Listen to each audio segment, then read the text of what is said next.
Syngonium আমার খুব প্রিয় একটি গাছের জাত। এই গাছটি খুব অল্প যত্নে হয়।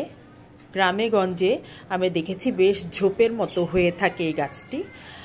এই গাছটি পানিতেই বাঁচে, তেমন মাটি লাগে না। মাটি তো অনেক ভালোভাবে বাড়ে, কিন্তু প্রচুর পানি পছন্দ করে। পানিতে রেখে দিলে এরা দিব্যি অনেক দিন পর্যন্ত সুস্থ থাকে। আমি অবশ্য আউটডোরে রেখে দেখেছি পানিতে, সেক্ষেত্রে সবগুলো গাছই ভালোভাবে বাড়তে থাকে। কিন্তু ইনডোরের আমার অভিজ্ঞতাটা একটু আপনাদের সাথে শেয়ার করি। একটি পাতা যখন মরে যেতে থাকে তখন দেখা যায় তার গোড়া থেকে নতুন একটি গাছ হচ্ছে, সেই কারণে পুরনো পাতাটি মরে যেতে শুরু করে। আমি একটু তুলে দেখাবো আপনাদেরকে। এই দেখুন, এই পাতাটি একদম মরে গিয়েছে, কিন্তু এর গোড়া দিয়ে একটি বেশ সুন্দর গাছ হচ্ছে। এই যে এই গাছটি, আচ্ছা আমি বের করে দেখালে আপনারা আরও ভালো বুঝবেন। দেখুন, এই যে মরা পাতাটা, ও নিজের জীবনকে স্যাক্রিফাইস করেছে নতুন একটি পাতা জন্ম দেওয়ার সময়। এই পাতাটির জন্য মায়াই লাগছে। আমার মনে হচ্ছে এই গাছটির মা। যা হোক, আপনাদের কি মনে হচ্ছে এটা দেখে আমার সাথে একটু শেয়ার করবেন।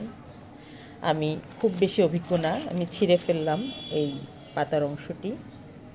এই যে, আর এই যে নতুন পাতাটি কত সুন্দর। পাশাপাশি আরেকটি ডাল ও পাতা আপনাদেরকে দেখিয়ে দিচ্ছি। দেখুন, এই যে এখানেও নতুন একটি পাতা আসছে এবং পুরনো পাতাটি হলুদ বর্ণ ধারণ করেছে।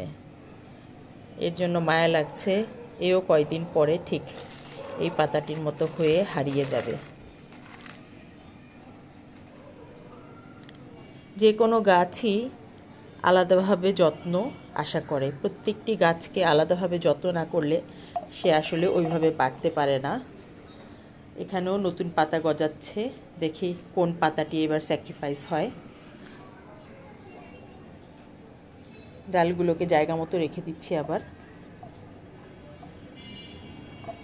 শুধু একদিন পর পর বা দুদিন পর পর পানি পাল্টে দিলেই হয়। ঘরের ভেতরে রাখার জন্য আদর্শ একটি গাছ এটি। খুবই সুন্দর লাগে দেখতে।